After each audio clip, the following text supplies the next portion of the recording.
In today's video, I will walk you through how to make broken glass effects in Adobe Photoshop. First, select your image, then press Ctrl A and Ctrl C. After that, press Ctrl V to paste the copied image onto a new layer.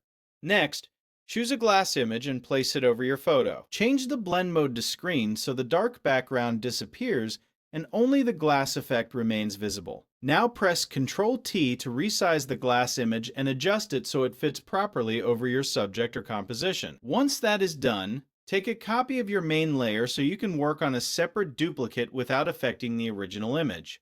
After creating the copy, choose the Polygonal Lasso tool. Use it to carefully select the area where you want the broken glass effect to appear.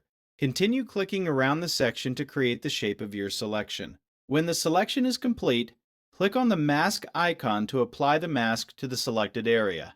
Next, unlink the layer and its mask by clicking the chain icon between them. This allows the image and the mask to move independently from each other. After unlinking them, click directly on the image thumbnail instead of the mask thumbnail. Then press Ctrl T to transform the image.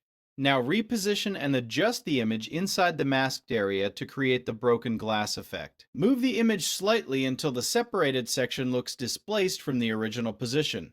Keep adjusting the transformed image until the effect blends naturally with the rest of the composition and gives the appearance of cracked or broken glass. Once everything looks good, confirm the transformation to finish the effect.